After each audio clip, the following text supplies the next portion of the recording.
सभी बीएलई भाइयों को मेरा नमस्कार। मैं Naval Sharma, CSC Uttar Pradesh team, UID team से। यहाँ पे मैं सीएससी उत्तर प्रदेश में आधार वर्टिकल रिप्रेजेंट करता हूँ। आज की मुलाकात कार्यक्रम में सभी बीएलई भाइयों का स्वागत है। आज की मुलाकात कार्यक्रम में आधार से संबंधित जानकारी साझा करेंगे। मेरे साथ है मेरे साथी सहयोगी नीरज आनंद भी जुड़े हुए हैं, जो कि आपको पीपीटी के माध्यम से हमारे आधार यूसीएल जो बीएलईज हैं, जो अभी तक केवल डेमोग्राफिक अपडेट का काम करते हैं, यूसीएल में एक नई सर्विस ऐड ऑन हुई है, ऑनलाइन डॉक्यूमेंट अपडेट। उसके बारे में हम आपको डिटेल से बताएंगे। उससे पहले थोड़ा सा कंप्लायंस की बात मैं आप लोगों से, सभी बीएलई भाइयों से करना चाहूँगा। जैसे कि आप लोग आधार में काम कर रहे हो और आधार एक ऐसी सर्विस है जो कि अगर बात करें लीगल पॉइंट ऑफ व्यू से, उसमें एक लीगल एसेट बहुत जुड़ा हुआ है। आधार आज की डेट में जिस तरह से एक नीड बन गया है हर किसी की लाइफ का, किसी भी डिपार्टमेंट में किसी भी सर्विस को आप जब लेने जाएंगे या किसी भी सुविधा का कोई लाभ उठाने जाएंगे, यहाँ तक कि बैंक अकाउंट्स हो गए, आप आरटीआर फाइल करेंगे या कुछ भी करेंगे, तो आधार कार्ड आज की डेट में एक नेसेसरी डॉक्यूमेंट हो गया है। ठीक है, तो जितना इम्पोर्टेंस आधार कार्ड की हो गई है, तो उस आधार कार्ड को बनाने के लिए जो भी सपोर्टिंग डॉक्यूमेंट्स हैं, तो उन डॉक्यूमेंट्स को भी उतना ही हम लोग इम्पोर्टेंस यूआईडी की तरफ से जो गाइडलाइंस हैं उसके अनुसार हमें उन डॉक्यूमेंट्स को बड़े ही ध्यानपूर्वक देख के तब लेना है, क्योंकि उन डॉक्यूमेंट्स के बिहाफ पे उसका आधार कार्ड बनने जा रहा है या आधार कार्ड संशोधन होने जा रहा है। और एक बार अगर किसी का आधार कार्ड संशोधन हो गया या आधार कार्ड बन गया, तो उसके बिहाफ पे उसे इन फ्यूचर जितनी भी सर्विसेज, चाहे वो गवर्नमेंट की सर्विसेज हो या फिर और भी जहाँ पे भी उसको नेसेसरी जरूरत पड़ती है आधार कार्ड की, तो उन सर्विसेज, उन सुविधाओं का वो लाभ ले पाता है। ठीक है, आज की डेट में गवर्नमेंट जितनी भी सुविधाएं हैं सिटीजन्स को, नागरिकों को, वो डीबीटी के माध्यम से आधार से लिंक जो बैंक अकाउंट्स हैं उनको उसके माध्यम से वो दे रही है। तो ये बहुत जरूरी बन जाता है कि लोगों के पास में आधार कार्ड हो और साथ में जो आधार कार्ड है वो ऑथेंटिक हो। ठीक है, फेक आधार कार्ड ना हो। तो जो आधार कार्ड से जुड़े हुए जो चैनल्स हैं, जैसे कि हम लोग हैं, आप हैं, जो कि एनरोलमेंट का काम करते हैं फील्ड पे, तो हम लोगों को जानकारी बहुत जरूरी है कि कौन कौन से डॉक्यूमेंट्स जो है हम लोगों को लेने हैं और कौन से डॉक्यूमेंट्स नहीं लेने हैं। काम करने के दौरान आपके सेंटर्स पे क्या क्या कंप्लायंसेस हैं जो फॉलो होनी चाहिए, क्योंकि सर्विस का पार्ट है तो सिटीजन्स की सुविधा का भी ध्यान हम लोगों को रखना है। हमारे सेंटर्स इस तरह से बने हुए हों जिसपे कि कम से कम 4 से 5 लोगों के बैठने की सुविधा, स्पेस हो हमारे सेंटर्स पे। हमारे सेंटर्स पे अगर कोई दिव्यांगजन आते हैं जो कि फिजिकली डिसेबल्ड हैं, जिनको कि चलने फिरने में, बैठने में कुछ समस्या है, और तो उन लोगों के लिए व्हील चेयर की व्यवस्था आपके सेंटर पे होनी चाहिए। लोगों की भीड़ इकट्ठी हो जाने पर उनके मैनेजमेंट के पर्पज से आपके सेंटर्स पे टोकन मशीन लगी होनी चाहिए। किसी भी तरह की कोई भी अनाधिकृत अगर कोई भी एक्टिविटी आपके सेंटर पे होती है तो उसको ट्रेस करने के लिए आपके सेंटर्स पे सीसीटीवी कैमरे लगे होने चाहिए। जो भी सेंटर्स पे आपके रेजिडेंट आ रहे हैं, कस्टमर्स आ रहे हैं, उनके जो भी विजिट करता है रेजिडेंट, उसका एक विजिटर रजिस्टर बना हुआ हो कि वो किस काम के पर्पस के लिए आया और आपने उसका क्या काम किया। उस विजिटर रजिस्टर में आपके फीडबैक का भी कॉलम होना चाहिए कि जब वो आपसे कोई काम करा के गया तो उसकी फीडबैक क्या रही, उसका एक्सपीरियंस क्या रहा, आपने जो भी उसका काम किया। क्योंकि देखिए, आप सीएससी से कुछ बीएलई भाई हमारे 5-10 साल से भी जुड़े हुए होंगे, काफी पुराने समय से जुड़े हुए हैं। तो सीएससी एक अपने आप में एक मॉल है। आपका जो सेंटर है, केवल आप आधार की सर्विस नहीं देते हैं, आपके पास में मल्टीपल सर्विसेज हैं। अगर मैं यूसीएल की बात करूं, आधार यूसीएल आप तब ले पाए होंगे, इससे पहले आपके पास में बैंक पीसी रहा होगा। तो जिस प्रकार मैंने बताया कि एक लीगल पार्ट जुड़ा रहता है हमेशा आधार की सर्विस के साथ में, वैसे ही बैंकिंग भी अपने आप में वैसी सर्विस है जिसमें कि आप लोगों के साथ में लीगल चीज जुड़ी हुई है। आप ऐसी सर्विस दे रहे हैं बैंकिंग जिसमें कि लोगों के फाइनेंशियल क्राइसिस का भी चांसेस रहता है, कई बार लोगों के साथ फ्रॉड हो जाता है पैसे लेन देन को लेके। तो आप लोगों को बैंकिंग की सर्विसेज देने के पर्पज से भी कंप्लायंसेस बहुत सारी हैं। बैंकिंग टीम बताती रहती है आए दिन कि आप लोगों के पास में रजिस्टर मेंटेन होने चाहिए कि जो कस्टमर कोई पैसा निकालवाने आपके सेंटर पे आया या उसने डिपॉजिट किया, तो कौन कस्टमर था, उसका नाम क्या था, पता क्या था, और उससे आपने कितना अमाउंट उसका विड्रॉ किया या डिपॉजिट किया। जो भी है सर्विसेज आप अपने सेंटर्स पे दे रहे हैं, तो उसके पर्पज से कस्टमर विजिटर रजिस्टर बहुत जरूरी है। और कस्टमर विजिटर रजिस्टर के साथ साथ आप लोगों को एक रेजिडेंट का रजिस्टर आधार के पर्पज से बनाना है, जिसमें कि आप आधार से संबंधित उसका चाहे डेमोग्राफिक अपडेट करते हैं, बायोमेट्रिक तो आप करते नहीं, केवल डेमोग्राफिक करते हैं, जिसमें कि आप नाम, पता, मोबाइल नंबर उसका या फिर मेल आईडी जो भी आपने उसका काम किया। और उसके साथ ही क्योंकि आप लोग केवल अपडेट का काम करते हैं, उसमें भी डेमोग्राफिक अपडेट, तो उसके लिए एक निश्चित यूआईडी की तरफ से 50 रुपए फीस है मानक के अनुसार, वही आपको रेजिडेंट से लेनी होती है। तो रजिस्टर का जो फॉर्मेट है आप लोगों को हम लोगों ने शेयर किया हुआ है मेल पे भी, ठीक है। तो मेल के माध्यम से जो रजिस्टर दिए गए हैं, हमने ग्रुप बनाए हुए हैं अपने डिस्ट्रिक्ट वाइज, ग्रुप में भी हम लोग जो कंप्लाइंसेस आप लोगों को फॉलो करनी है, आधार का काम करने के दौरान जो चीज़ें ध्यान रखनी है, वो चीज़ भी हम लोगों को आपको सर्कुलेट करते रहते हैं। डिस्ट्रिक्ट की हमारी डिस्ट्रिक्ट टीम है जो कि आप लोगों के सेंटर्स विजिट करती है, आपको गाइड करने की कोशिश करती है कि क्या कमियां आप लोग अपने सेंटर्स पे कर रहे हैं। तो विजिटर रजिस्टर आप लोग जरूर बनाएं, बहुत बड़ा इंपॉर्टेंस है। कई बार जब सेंटर्स हम लोग विजिट करते हैं तो सबसे जरूरी चीज जो कि जैसे आपने अगर काम स्टार्ट किया है तो सबसे पहले आपने आधार पर सुपरवाइजर टेस्ट पास किया, ठीक है। सुपरवाइजर टेस्ट पास किया होगा, बैंक डीसी आपका होना चाहिए। आपने जब आपका क्रेडेंशियल बन गया तो साथ में आपको इंटरनेट, चूंकि हम लोग स्टैटिक आईपी पे काम करते हैं तो स्टैटिक आईपी मैंडेटरी है, इंटरनेट स्टैटिक आईपी वाला चाहिए होता है हम लोगों को। उसके साथ में हार्डवेयर की अगर रिक्वायरमेंट में बात करूं, लैपटॉप आपने परचेज किया होगा, लैपटॉप की कॉन्फ़िगरेशन हम लोगों ने जो बताई हुई उसके कॉन्फ़िगरेशन के अकॉर्डिंग आपने लैपटॉप परचेज किया, स्टैटिक आईपी ली, सिंगल आइरिस सिंगल फिंगरप्रिंट आपने डिवाइसेस परचेज की। तो इतना सब कुछ आपने पूरा हार्डवेयर इंफ्रास्ट्रक्चर अपना बनाया। और उसके बावजूद अगर हम जब सेंटर विजिट करते हैं तो चीजें पता लगती हैं कि सर वो हम रजिस्टर नहीं बना पाए, या रजिस्टर हमारा खो गया, या रजिस्टर जो है हमारा बच्चों ने फाड़ दिया।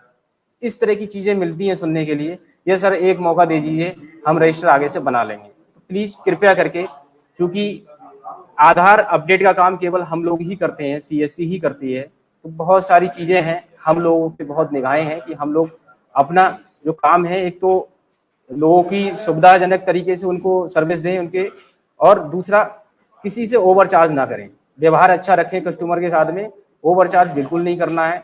आने वाले समय में हम जो अभी आपको आज लाइव सेशन रखा है उसमें ऑनलाइन डॉक्यूमेंट अपडेट की जो सर्विस बताने जा रहे हैं, उसमें आपको बहुत स्कोप है आने वाले समय में, क्योंकि जिस तरह से यूआईडीआई ने बताया है, जो गाइडलाइन जारी हुई है 2015 से पहले जिनके भी आधार बने हैं, 2015 से पहले जिन लोगों के आधार बने हुए हैं, सभी लोगों को अपनी केवाईसी, अपने पीओआई और पीओए आईडी एड्रेस प्रूफ आप लोगों के सेंटर्स के पास आके और अपडेट कराना है। उसका चार्जेस भी आप लोग जैसे अभी डेमोग्राफी अपडेट के लिए किसी का नाम, पता, जन्मतिथि, मोबाइल नंबर, मेल आईडी कुछ भी सही करते हैं तो 50 रुपए चार्ज करते हैं रेजिडेंट से। सेम वे में यूआईडीआई ने इस काम के लिए भी केवल डॉक्यूमेंट अपडेट करने के लिए 50 रुपए चार्जेस आप लोगों के लिए रखे हैं, या आपको रेजिडेंट से वो लेने हैं। और एक बहुत बड़ा नंबर है जो की अगर बात करूं मैं, यूआईडीआई की तरफ से थोड़ा सा हिंट्स दिए हम लोगों को, नंबर्स बताए गए हैं, तो बहुत बड़ा नंबर है एक, जो कि 2015 से पहले आधार कार्ड बन चुके हैं यूपी में। तो आप लोग अपने सेंटर्स को बनाए रखने के लिए यूआईडीआई की जो गाइडलाइन है उसके अनुरूप काम करिए प्लीज, क्योंकि पिछले कुछ महीनों से बहुत ज्यादा कंप्लेंट्स आ रही हैं, जो जिन लोगों को काम नहीं मिल पा रहा है या फिर जिनके सेंटर्स कई बार बंद हो जाते हैं, तो उनको लगता है कि यार मेरा काम बंद हो गया तो और लोग भी काम कर रहे हैं, उनका काम नहीं, ऐसा नहीं। आप लोगों को आज की डेट में जो भी हमारे सेंटर्स लाइव हैं, जो यूजर की सर्विसेज दे रहे हैं, बहुत ज्यादा सावधानी से काम करने की जरूरत है। केवल 50 रुपए रेजिडेंट से चार्ज करिए, चीजों को मैनिपुलेट हमें नहीं करना है। जब चीजें पकड़ में आती हैं, बात करते हैं कि 60 रुपए, 70 रुपए, 80 रुपए, 100 रुपए क्यों चार्ज किया, तो हम लोग ये सफाई देते हैं कि हमने प्रिंट का चार्ज ले लिया उससे। तो प्रिंट का चार्ज हमें एडवांस में नहीं लेना है। आप प्रिंटिंग का काम तो तब करेंगे ना जब आपने किसी का कोई एनरोलमेंट किया, कोई अपडेट का काम किया, नाम, मोबाइल नंबर या जन्मतिथि या मोबाइल नंबर कुछ भी अपडेट किया आपने, तो आप गारंटी नहीं ले रहे हैं कि वो सही होके आ जाएगा। इन केस अगर वो रिजेक्ट हो गया उसका एनरोलमेंट, तो फिर हमने प्रिंटिंग चार्जेस उससे एडवांस में कैसे ले लिए। तो हम इस चीज के लिए ऑथराइज नहीं है। हम जिस टाइम पे जो काम कर रहे होते हैं हमें केवल उतना ही रेजिडेंट से चार्ज करना है, ठीक है। तो प्लीज सभी से मेरा विनम्र निवेदन है कि आप लोग 50 रुपए डेमोग्राफिक अपडेट का है, और आने वाले समय में आप लोगों के लिए जो डॉक्यूमेंट, ऑनलाइन डॉक्यूमेंट अपडेट की सर्विस हम लोग आज बताने जा रहे हैं, उसके लिए भी आप लोगों को रेजिडेंट चार्ज करना है। तो किसी भी तरह की ओवर चार्जिंग में आप लोग इन्वॉल्व ना हो, कंप्लायंसेस पूरी फॉलो करिए। जो भी इंफ्रास्ट्रक्चर, जो चीजें आप लोगों के सेंटर्स पे अवेलेबल होनी चाहिए वो आपके सेंटर पे होनी चाहिए। रेजिडेंट का रजिस्टर जरूर बना के रखें, और रजिस्टर में एंट्री प्रॉपर हो। कई बार रजिस्टर बने हुए होते हैं, तो रजिस्टर में आप लोग जो नाम है, नाम के साथ में उसका मोबाइल नंबर क्या था, तो मोबाइल नंबर कुछ और ही उसमें आप लोग मेंशन करते हैं, या मोबाइल नंबर पे जब हम लोग कॉलिंग करते हैं तो वो नंबर्स मिलते नहीं हैं। तो प्लीज जिस रेजिडेंट का जिस दिन काम किया, यह एंट्री आधी अधूरी मिलती है, या आपने जैसे मान लीजिए फॉर एग्जाम्पल उस दिन 15 अपडेट किए किसी के, तो आपके रजिस्टर में 10 की एंट्री मिलती है। प्लीज ऐसा ना करें, क्योंकि यूआईडीआई के पास सारे रिकॉर्ड्स रहते हैं, सिंक रिपोर्ट से आपका पता लग जाता है कि किस दिन आपने कितनी अपडेट किए और किस रेजिडेंट का अपडेट किया, उसका मोबाइल नंबर क्या था। जब भी कॉलिंग होती है तो हम लोग एलिगेशंस लगाते हैं एक दूसरे पे कि हमारा डिस्ट्रिक्ट में ऐसे कर रहा था, या दूसरा बीएलई ऐसे कर रहा था, या रेजिडेंट ने झूठी शिकायत कर दी। तो झूठी शिकायत नहीं, झूठी शिकायत 1 2 3 4 लोग कर सकते हैं, लेकिन बल्क में लोग झूठी शिकायत नहीं कर सकते। अगर ईर्ष्या बस या द्वेष किसी से है आपका, तो 2 4 6 लोगों का होगा। ऐसा नहीं है कि बल्क में 30 40 लोग आपके खिलाफ अगेंस्ट आ जाएंगे। अगर आपके खिलाफ 30 40 लोग अगेंस्ट हैं, तो ये भी हमारे लिए एक गलत नेगेटिव पॉइंट है। इसका मतलब हमारा जहाँ पे हम सेंटर चला रहे हैं वहाँ पे हमारा फीडबैक अच्छा नहीं है, कस्टमर्स के साथ व्यवहार अच्छा नहीं है। तो प्लीज कस्टमर के साथ व्यवहार अच्छा रखिए, यूआईडीआई की जो गाइडलाइंस है उसके अनुसार अपना सेंटर मेंटेन रखिए। आपके सेंटर में ब्रांडिंग होनी चाहिए।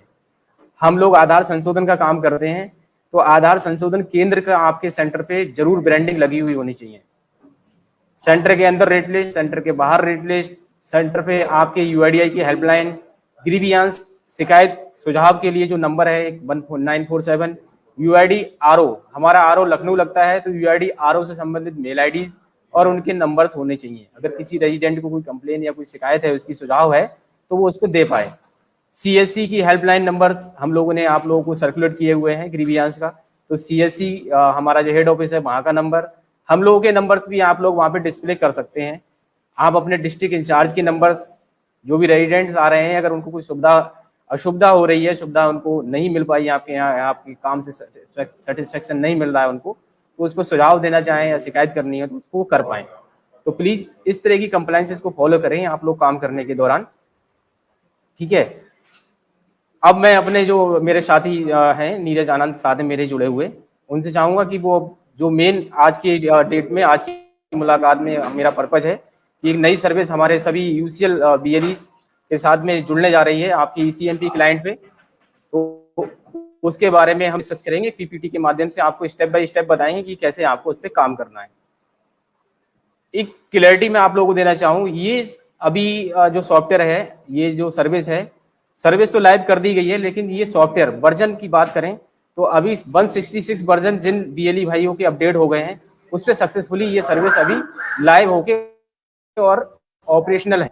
इसके अलावा 162 चल रहा है, किसी का 165 है, 163, 164, कोई भी वर्जन है 166 के अलावा, तो उस पर आप लोगों को प्रॉब्लम फेस आएगी। तो जिन बीएलई भाइयों के अभी सॉफ्टवेयर अपडेट नहीं हुए हैं, तो पहली चीज तो वो लोग अभी पैनिक ना हो, परेशान ना हो। टैक्स सेंटर से उस पर लगातार काम हो रहा है और धीरे धीरे सारी मशीन जो है 166 वर्जन पे अपडेट की जा रही है, ठीक है। तो आप लोगों को परेशान नहीं होना है। अगले कुछ ही दिनों में ये सारे वर्जन जितने भी हमारे यूसीएल वर्जन चल रहे हैं सभी 166 पे हो जाएंगे, जो कि बीटा स्टेबल वर्जन है आज की डेट में, और उसके माध्यम से आप ऑनलाइन डॉक्यूमेंट अपडेट का काम कर पाएंगे। अब इसमें एक चैलेंज ये आ रहा है थोड़ा सा कि ऑनलाइन डॉक्यूमेंट अपडेट की बात हम लोगों को तो बता दी गई, लेकिन रेजिडेंट को नहीं पता है। तो उसके लिए यूआईडीआई से भी गाइडलाइन जारी की जा रही हैं कि जो भी लोग जिनके आधार कार्ड 2015 से पहले बने हुए हैं, डिस्ट्रिक्ट एडमिनिस्ट्रेशन को भी यहाँ से यूआईडीआई ने सर्कुलर जारी किए हैं, वहां से भी पुश किया जाएगा कि रेजिडेंट को अवेयरनेस न्यूज़पेपर्स के माध्यम से, जो भी मीडियम है उसके माध्यम से लोगों तक पहुंचाई जाएगी जानकारी ये कि जिन लोगों के आधार कार्ड 2015 से पहले बने हुए हैं वो लोग अपने पीओआई और पीओए सभी लोग अपने नियरेस्ट हमारे सीएससी आधार संशोधन केंद्र या जो भी और भी हमारे आधार सेवा केंद्र खुले हुए हैं उन पे जाके अपने पीओआई और POA ID address proof update करा लें। तो अब हम लोग स्टार्ट करते हैं पीपीटी के माध्यम से आप लोगों को बताने के लिए कि किस तरह से आप लोगों के जो यूसीएल वर्जन है उस पर ये सर्विस आ रही है और किस ऑप्शन पे जाके क्या क्या स्टॉप फॉलो करने हैं आप लोगों को इस सर्विस को पूरा करने के लिए। अभी पिछले कुछ समय से जब से वर्जन अपडेट हुआ है 162 से ही कुछ चेंजेस और भी हुए हैं डॉक्यूमेंट्स को लेके। आप लोगों के जो भी सॉफ्टवेयर आप लोग यूज कर रहे हो उसमें आप लोग देख पा रहे होंगे कि 2-3 चीजें हैं। अगर मैं आपको मोटा मोटा बताना चाहूँ तो सबसे पहले एक चेंज ये हुआ कि आप लोग जब पहले मार्कशीट लेते थे, कोई भी मतलब रेजिडेंट है जिसको कि अपने नाम में कोई करेक्शन कराना है, तो मार्कशीट लेते थे आप लोग, या फिर डेट ऑफ बर्थ में कुछ करेक्शन कराना है, तो मार्कशीट वाला ऑप्शन आप लोग नाम संशोधन के लिए यूज करते थे, जो कि आज की डेट में सर्टिफिकेट के रूप में आती है, जिसमें फोटो आईडी लगा रहता है, फोटो है। तो फोटो के साथ में अगर कोई मार्कशीट या फिर सर्टिफिकेट उसका 10th का रहता था, तो उसको आप लोग पीओआई में यूज करते थे। तो वहां पे एसएचजी करके एक ऑप्शन आता था, तो वो ऑप्शन ना दे करके अभी आप लोगों को ईसीएमपी क्लाइंट में जो यूसीएल वर्जन आप लोग यूज कर रहे हैं, वहां पे SLC/ एस्टेट स्कूल रिकॉर्ड करके जो ऑप्शन आ रहा है, आपको मार्कशीट की जगह वो सेलेक्ट करना है। दूसरी चीज डोमिसाइल, डोमिसाइल जो हमारा की मूल निवास, सामान्य निवास बोलते हैं जिसको की, तो सामान्य निवास आप लोग पहले एड्रेस प्रूफ के लिए ही लेते थे। अभी आप लोगों को जो नई पीओए की लिस्ट हम लोगों ने जारी की थी, हम लोगों को शेयर की थी आप लोगों को, यूआईडीआई से जो जारी हुई है और हम लोगों ने आप लोगों को सर्कुलेट की है, तो उसमें आप लोगों ने देखा हो कि आईडी प्रूफ में भी वहां पे डोमिसाइल आ रहा है। अब आईडी प्रूफ में डोमिसाइल डॉक्यूमेंट्स की लिस्ट में आ रहा है, लेकिन आपको सॉफ्टवेयर में क्या ऑप्शन चूज करना है, तो उसके लिए आप लोगों को एक ऑप्शन आ रहा है, चाहे वो आईडी प्रूफ के लिए आ रहा हो या एड्रेस प्रूफ के लिए, वहां पे स्टेट/सेंट्रल आईडी सर्टिफिकेट करके जो ऑप्शन आ रहा है, आपको उसमें वो सिलेक्ट करना है डोमिसाइल वाले केस में। अब तीसरी लास्ट बात मैं आप लोगों को अपडेट देना चाह रहा हूं, इसमें जो चेंजेस हुए, जो कि डॉक्यूमेंट्स को लेके काफी कंफ्यूजन हैं, तो उसमें एक चेंजेस हुआ है डीओबी को लेके। डेट ऑफ बर्थ के लिए जैसे कि यूआईडीआई ने जो स्टैंडर्ड फॉर्मेट आप लोगों को सर्कुलेट हम लोगों को दिया है, तो स्टैंडर्ड फॉर्मेट अगर कोई भी गजेटेड ऑफिसर से करा के लाएगा, सत्यापित करा के लाएगा गजेटेड ऑफिसर से डीओबी वाले केस में, तो डीओबी वाले केस में केवल गजेटेड ऑफिसर का मान्य होगा, उसमें ग्राम प्रधान का हमको नहीं लेना है। और गजेटेड ऑफिसर का जो डीओबी के लिए वो लेके आएगा सत्यापित करा के, तो उसमें आपको ईपीएफओ वाला जो ऑप्शन आ रहा है वो सेलेक्ट करना है उसकी डीओबी चेंज करने के लिए। ठीक है, तो तीन मैंने आप लोगों को थोड़ा सा इसमें ब्रीफ किया, जो भी सॉफ्टवेयर अभी अपडेट हुआ 162 से। तो पिछले कुछ समय से काफी कंफ्यूजन है कि किस पे क्या लगाएं, कौन से ऑप्शन को चूज करें अगर ये डॉक्यूमेंट ले रहे हैं। तो हम लोगों ने मैंने आपको बताया कि हम लोगों को तीन जो चेंजेस हुए हैं मेजर, वो मैंने आपको ब्रीफ कर दिए। आपको डोमिसाइल पीओआई में भी ले सकते हैं, आप किसी का नाम करेक्शन करना है तो आप डोमिसाइल लगा सकते हैं। ठीक है, ऑप्शन हमें सेलेक्ट करना है स्टेट/सेंट्रल आईडी आइडेंटिटी/सर्टिफिकेट वाला जो ऑप्शन आ रहा है। डीओबी अगर किसी को कराना है और स्टैंडर्ड फॉर्मेट यूज कर रहा है, तो स्टैंडर्ड फॉर्मेट पहली चीज तो केवल गजेटेड ऑफिसर से करा के लाएगा, और ऑप्शन ईपीएफओ वाला सेलेक्ट करेंगे। ठीक है, तो इस तरह से हम लोगों को जो डॉक्यूमेंट्स की अगर कोई भी कंफ्यूजन है, मार्कशीट के लिए मैंने आपको बताया कि मार्कशीट जो भी 10th का सर्टिफिकेट होता था पहले एसएचजी करके स्पष्ट लिख के आता था, उसकी जगह पे अब जो हमारा सॉफ्टवेयर है उसमें SLC/एस्टेट स्कूल रिकॉर्ड्स आ रहा है, तो उसको हम सेलेक्ट करेंगे। ठीक है नीरज, अब जो हम लोग बताना चाह रहे हैं पीपीटी के माध्यम से, पीपीटी शेयर कर दो, online document update step by step हमारे बीएलई भाई को बता दो कि कौन। मेरा नाम नीरज कुमार आनंद है, मैं CSU आईडी टीम यूपी से हूँ। और अभी हम लोग एक नए फीचर्स के बारे में देख रहे हैं, ऑनलाइन डॉक्यूमेंट अपडेट, जो हमारे यूसीएल में भी है और एएसके में भी है। तो हम यूसीएल के बारे में भी डिस्कस करेंगे। इसमें ऑनलाइन डॉक्यूमेंट अपडेट आपका लाइफ साइकिल चेंजेस में जाएंगे, वहाँ पे ऑनलाइन डॉक्यूमेंट अपडेट का ऑप्शन है। उस ऑनलाइन डॉक्यूमेंट अपडेट पे आपको क्लिक करना है। क्लिक करने के बाद ये आपका यहाँ पे आधार नंबर रेजिडेंट का मांगेगा, और इसके बाद आधार नंबर डाल के अपना फिंगर और रेजिडेंट का फिंगर दोनों लोग अपना फिंगर लगाएंगे। देन उसका डिटेल ओपन होगा। डिटेल ओपन होने के बाद हम उसके रेजिडेंट का इसमें कोई भी पीओआई और पीओए का डॉक्यूमेंट अपलोड कर देंगे।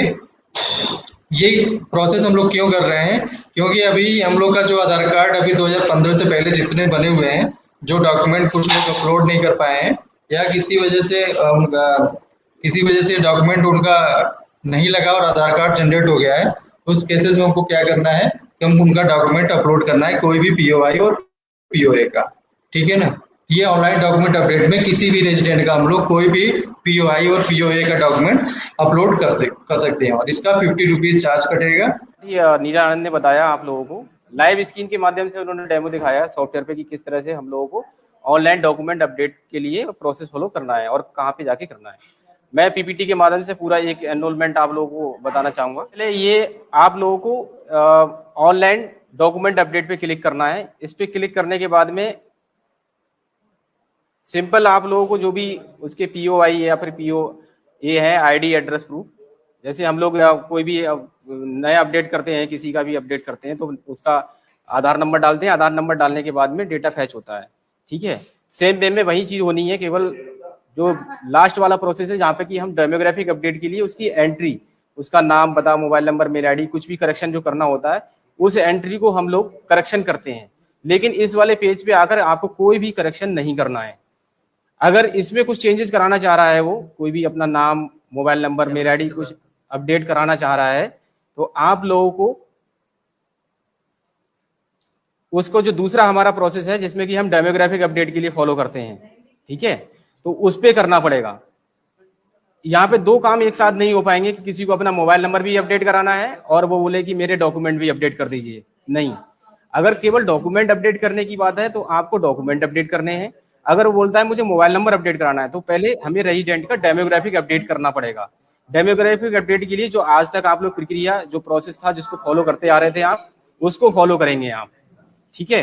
तो कंफ्यूजन नहीं रखना है बिल्कुल भी कि ये किसी का, हमने जो चीज बताई कि आप 2015 से पहले जो भी आधार बने हैं सभी के ID एड्रेस प्रूफ अपडेट होने हैं। तो अब कोई रेजिडेंट चाहे कि मुझे मोबाइल नंबर भी लगवाना है साथ में, जैसे अभी क्या होता है आप लोग डेमोग्राफिक अपडेट करते समय चाहे वो नाम सही कराए, मोबाइल नंबर अपडेट कराए, DOB कराए, कोई भी काम कराता है अगर डेमोग्राफिक अपडेट से संबंधित तो सारा आप एक साथ कर देते हो। लेकिन चूंकि ये सर्विस बिल्कुल अलग है, ये आपको जो आपका यूजुअल सॉफ्टवेयर है उस पर लिंक भी अलग तरीके से आ रहा है, एक अलग लिंक दिया गया है, तो आपको जो लिंक सेलेक्ट करेंगे उस लिंक से संबंधित जो सर्विस है वही सर्विस दे पाएंगे। तो सिंपल सी चीज है, ज्यादा कंफ्यूजन में बिल्कुल नहीं रहना है। आप लोगों को जो POI PO अपडेट करने की बात कही जा रही है पुराने आधार कार्ड्स पे, तो जिन लोगों के आधार कार्ड 2015 से पहले बने हुए हैं, अगर वो केवल डॉक्यूमेंट अपडेट के पर्पज से आपके पास में आएंगे तो आपको online document update option select करना है, उसका आधार कार्ड नंबर डाल के उसकी रेजिडेंट की डिटेल फैच करनी है, जैसे हम लोग करते हैं करेक्शन के टाइम पे। और रेजिडेंट की डिटेल इस तरह से पूरा स्क्रीन पे जब खुल जाएगी तो आप लोगों को इस वाली स्क्रीन को स्किप कर देना है, नेक्स्ट करके नेक्स्ट पेज पे पहुंचना है, जहां पे ही आप लोग कोई भी करेक्शन करते थे तो ID एड्रेस प्रूफ उसका सेलेक्ट करके और स्कैन करते थे डॉक्यूमेंट, जो भी रिलेवेंट डॉक्यूमेंट होता था उसका ID प्रूफ या फिर एड्रेस प्रूफ वो सिलेक्ट करते थे हम लोग और स्कैन करते थे। तो सेम वे में यहाँ पे भी जो भी वो डॉक्यूमेंट लेके आएगा अपने आइडेंटिटी प्रूफ का या फिर एड्रेस प्रूफ का, हम सेलेक्ट करेंगे और स्कैन करके अपलोड कर देंगे उसका डॉक्यूमेंट। इसके अलावा हमें कोई काम नहीं करना है, ठीक है। जब ये डॉक्यूमेंट अपलोड हो जाएगा इस तरह से वेरीफाई करेगा ऑपरेटर, जैसे हम लोग पहले करते थे। वेरीफाई होने के बाद में जो स्क्रीन आती थी हम कंफर्म करेंगे, कंफर्म होने के बाद में आप कंफर्म कर दोगे, ठीक है। और EID यहाँ से जनरेट होगी। जब आप लोग जिस तरह से अभी डेमोग्राफिक अपडेट करते थे तो EID जनरेट होती थी, एक एनरोलमेंट स्लिप जनरेट होती है, सेम वे में EID जनरेट होगी। आप उसको जो है अपडेट करोगे और लास्ट में जिस तरह से आप लोग पैक कोड जनरेट करते थे, पैक कोड जनरेट होने के बाद पैक वैलिडेट होता था, सेम प्रोसेस इसमें भी होगा। क्योंकि आप 50 रुपए रेजिडेंट से लेने के लिए आपको ऑथराइज किया जा रहा है, तो जैसे हम डेमोग्राफिक अपडेट करते समय पैक कोड जनरेट करते हैं तो वहां पे 50 रुपए हम पैक कोड है, फीस उसकी 50 रुपए रेजिडेंट से चार्ज करते हैं, और जो भी आपका शेयर है CSC और BLE का हमारे, तो उसके अकॉर्डिंग फीस डिडक्ट होती है। तो ये प्रक्रिया है पूरी। इसमें एक चीज विशेषता ध्यान रखनी है आप लोगों को डॉक्यूमेंट अपडेट करते समय, कि जो भी रेजिडेंट अपने ID एड्रेस प्रूफ लेके आ रहा है उसको, जो उसका आधार कार्ड बना हुआ है पहले से, उसके पास में जो आधार कार्ड है उस आधार कार्ड में जो एड्रेस है, जो एड्रेस प्रूफ लेके आया होगा उसमें जो एड्रेस मेंशन है, उसकी जो डॉक्यूमेंट जो अपडेट कराने जा रहा है उसमें एड्रेस है बिल्कुल सेम होना चाहिए। नाम है तो नाम भी बिल्कुल सेम होना चाहिए, उसकी DOB है तो DOB भी सेम होनी चाहिए। ऐसा नहीं होना चाहिए कि किसी का नाम है मनोज कुमार और वो जो डॉक्यूमेंट अब ID प्रूफ अपडेट कराने आया बोला कि मेरा अपना मुझे ID प्रूफ और मेरे एड्रेस प्रूफ अपडेट कर दो, ठीक है। तो उसमें जब आधार कार्ड बना हुआ था तो उसका मनोज कुमार था, लेकिन उसका जो ID प्रूफ है, वोटर ID मान लीजिए फॉर एग्जांपल, तो वोटर ID मनोज कुमार शर्मा लिखा हुआ है, तो इस केस में हम उसका डॉक्यूमेंट अपडेट नहीं करेंगे। उसके लिए पहले क्या करना होगा, उसका आधार कार्ड करेक्ट करना होगा, हमें उसका डेमोग्राफिक अपडेट करेंगे। जब उसकी डेमोग्राफिक डिटेल सही हो जाएगी तब हम उसके POI अपडेट करेंगे, ठीक है ना। तो जो भी आप लोग डॉक्यूमेंट अपडेट करेंगे ये चीज हम लोग मैच करेंगे बिल्कुल, कि जो डॉक्यूमेंट वो लेके आया है प्रेजेंट में जो आधार कार्ड उसके पास में है उसकी वो डेमोग्राफिक डिटेल उसके हाथ में जो डॉक्यूमेंट्स हैं उससे बिल्कुल मैच होनी चाहिए। अगर कहीं पे भी मिसमैच होगा तो जिस तरह से अभी डॉक्यूमेंट रिजेक्शन में हमारे पैकेट रिजेक्ट होते हैं, सेम वे में ये जो डॉक्यूमेंट अपडेट वाली प्रोसेस है ये रिजेक्शन में चला जाएगा। और इसमें भी फिर जो पेनल्टी है डॉक्यूमेंट एरर के बिहाफ पे जो लगती है, डेमोग्राफिक एरर की जो पेनल्टी है वो पेनल्टी हम पे लगेंगी। तो हम लोगों को इस चीज़ का ध्यान देना है, बड़े ही ध्यान से हम लोगों को वो चीज़ें वेरीफाई कर लेनी है कि जो भी रेजिडेंट अपना आधार कार्ड में अपने डॉक्यूमेंट अपडेट कराने आ रहा है तो क्या उसके आधार कार्ड में जो चीज़ें लिखी हुई हैं, उसका नाम, पता, जन्म तिथि, सेम जो भी एड्रेस प्रूफ या आईडी प्रूफ लेके आया है उसमें भी वो चीज़ें बिल्कुल एज इट इज हूबहू वैसी ही वो मैच हो रही हैं। अगर मैच नहीं हो रही हैं तो पहले वो अपना डेमोग्राफिक अपडेट कराएगा, उसके बाद ही हम ये चीज़ कर सकते हैं। ठीक है, तो आप लोगों को जितना भी बीएलई भाई का हमारे 160 वर्जन अपडेट होता जा रहा है, आप लोग अपने घर परिवार से स्टार्ट कीजिए क्योंकि सभी लोगों के आधार कार्ड पुराने ही बने हुए होंगे। ठीक है, इसके लिए मैंडेटरी बोला गया था कि आरडी सर्विस के साथ में डिवाइस होनी चाहिए। तो हमारे जितने भी बीएलई भाई हैं जो कि यूसीएल पे काम करते हैं सभी के पास में आरडी सर्विस ऑलरेडी होती ही है, तो इसका कोई इशू है नहीं कि हम लोगों के पास में आरडी सर्विस है या नहीं है। ठीक है, तो सभी बीएलई भाइयों से अनुरोध है कि आप लोग जिनका भी 166 वर्जन अपडेट होता जा रहा है, आप लोग डॉक्यूमेंट ऑनलाइन अपडेट का जो नया ईसीएमपी आपकी यूसीएल सॉफ्टवेयर में ऑप्शन आया है उसको इस तरह से आपको यूज करना है और लोगों की मदद करनी है कि उनके डॉक्यूमेंट जो है अपडेट हो जाएं। क्योंकि जैसा कि मैंने स्टार्टिंग में बताया, आधार अपने आप में बहुत ही आज की डेट में सेंसिटिव डॉक्यूमेंट हो चुका है। इसकी यूसेज, इसकी इंपॉर्टेंस को देखते हुए सभी लोगों के पास में वैलिड ऑथेंटिक डॉक्यूमेंट से बना हुआ आधार कार्ड होना चाहिए। ठीक है, इसलिए ये प्रक्रिया को दोबारा कराया जा रहा है कि, और ये प्रक्रिया हो सकता है आने वाली इन फ्यूचर यूआईडीआई गाइडलाइन जारी करेगी कि ये समय समय पे अपडेट कराने होंगे हम लोगों को। तो प्लीज सभी लोग जो भी रेजिडेंट्स हैं अपने घर परिवार से स्टार्ट कीजिए, जिन लोगों के भी 166 वर्जन पे यूसीएल सॉफ्टवेयर अपडेट होते जा रहे हैं, और जिनके अपडेट नहीं हो रहे हैं, ऑटो अपडेट नहीं हुआ है, तो परेशान नहीं होना है। वो धीरे धीरे टैक्स सेंटर उस पर काम कर रहा है। जैसे ही आप लोग अपडेट होते जाएंगे आप इस सर्विस को कर पाएंगे और सभी के लिए सर्विस लाइव होगी। तो इसमें ये भी नहीं है कि कुछ एक बीएलई को ही दी जा रही है, ये यूआईडीआई की गाइडलाइन है, यूआईडी का सॉफ्टवेयर है। तो इस पे जैसे जैसे वर्जन अपडेट होते जाएंगे आप लोग इस सर्विस को देने के लिए रेडी होते जाएंगे। ठीक है, कुछ लोगों के सॉफ्टवेयर ऑटो अपडेट नहीं होते हैं, कई बार कन्फ्यूजन आप लोग कॉल करते रहते हैं आए दिन। तो सर्विस में जाके आप ओटीए सर्विस को स्टार्ट करिए, स्टॉप करके स्टार्ट करके चेक करते रहिए, और आपके इंटरनेट की कनेक्टिविटी अच्छी होनी चाहिए। जिस टाइम पे आप लोग ये ओटीए सर्विस को स्टार्ट कर रहे हो तो उस टाइम पे आपकी इंटरनेट कनेक्टिविटी, इंटरनेट में आपका फ्लक्चुएशन नहीं होना चाहिए।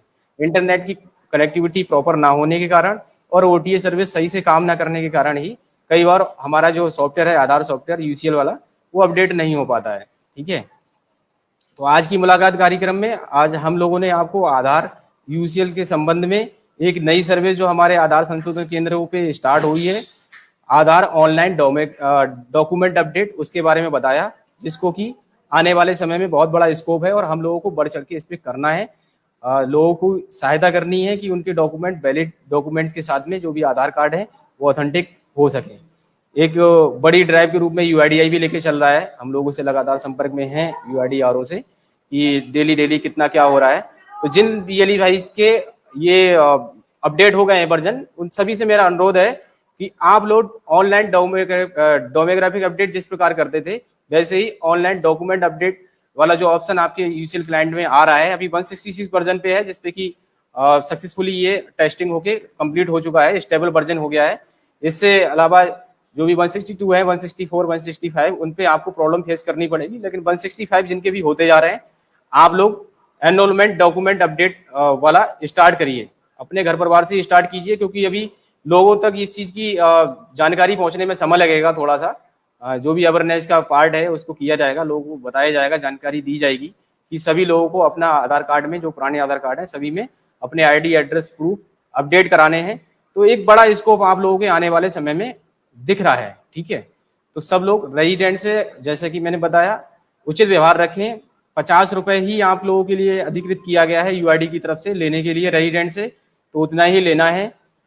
प्रिंटिंग के नाम पे आपको एडवांस पैसे नहीं लेने हैं। प्रिंटिंग का भी लेमिनेट करके कलर प्रिंट आउट देने के लिए 30 रुपए ऑथराइज किया गया है, वो तब देना है जब रेजिडेंट आपके पास में स्लिप लेके आएगा और आप लोग उसको प्रिंट आउट करके देंगे।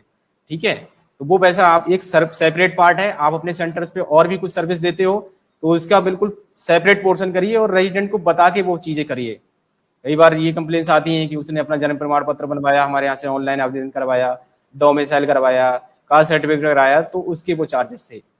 तो प्लीज उन चीजों को कोरिलेट ना करें इससे, रेजिडेंट को अच्छे से समझा के भेजें कि हमने ये देखिए आपका डेमोग्राफिक अपडेट या फिर डॉक्यूमेंट अपडेट का काम किया है, जिसका की चार्जेस ये है, ये रेट लिस्ट लगी हुई है, ठीक है, उसी के अकॉर्डिंग हम काम कर रहे हैं। अपने सेंटर्स पे पीओआई पीओए अपडेटेड वाले जो रहते हैं, समय समय पे अपडेट होते रहते हैं, पीओआई पीओए की जो लिस्ट है उसको लगा कर रखें, रेट लिस्ट लगा कर रखें, रजिस्टर बना के रखें, अपने सेंटर पे ब्रांडिंग रखें, आधार संशोधन केंद्र से संबंधित टोकन मशीन, सीसीटीवी कैमरे, व्हीलचेयर इत्यादि अपने सेंटर्स पे रखें आप लोग, ठीक है। तो सेंटर टाइमिंग भी आप लोगों को एक बार हम दोबारा अपडेट कर देते हैं। आप लोग सुबह 8 से शाम को 8 बजे तक काम कर सकते हैं। बीच में हम लोगों ने स्पेशल परमिशन ली थी, वो परमिशन ग्रांटेड है। हम लोगों को 8 से 8 काम करने के लिए कोई बाउंडेशन नहीं है। संडे भी आप लोग काम कर सकते हैं। कई बार बीएलई भाई इसमें ना बड़ा कंफ्यूजन रहता है, हमसे बार बार पूछते हैं कि संडे को काम कर सकते हैं सर हम।